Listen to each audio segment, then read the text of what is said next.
Hello, welcome to the Creating Hyperlinks video. My name is Dr. Lydia Chirogi. I want to walk you through creating hyperlinks that open in a new tab in Blackboard. There is one objective for this video, creating hyperlinks that open in a new tab. Hyperlinks that don't work or open in the same tab are the main reasons people lose points in assignments and the rec. Let's review this process together.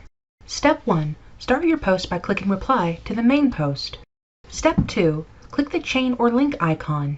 Step 3, the most important step and the reason why you're watching this video. Click the drop-down menu for Open Link In. You have two options, Current Window and New Window. For this course, you will always want New Window. Step 4, you have two options that will make no difference in your grade. Option 1, paste the URL into the URL box and hit Save. Option 2, after pasting the URL, you can enter more user-friendly text in the text to display cell. This will make your post look more polished.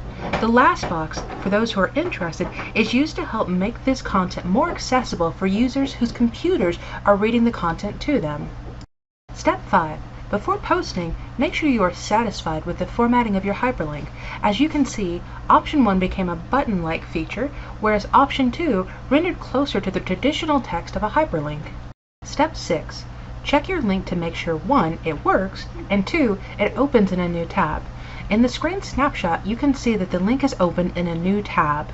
Now that we've finished talking about each of these steps, let's learn by doing. As you can see, we're in the instructional videos thread in the discussion boards in Blackboard.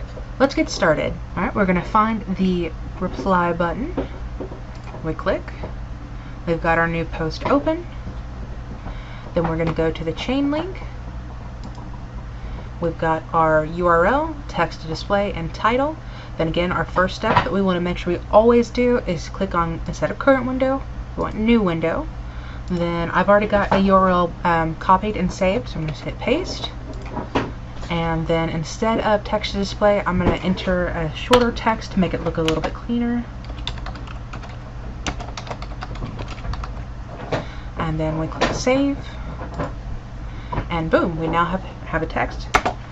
It's on the pedigree database website. Then I click submit, and I can scroll down, and there we go. So this is what it looks like when you have a hyperlink that is set to open a new page, and let's just make sure. Boom. We've got it. We can see this pretty picture of Miss Hilda, see her pedigree, and all of the things. So again, thank you for watching this video, and if you'll have any questions, please don't hesitate to ask.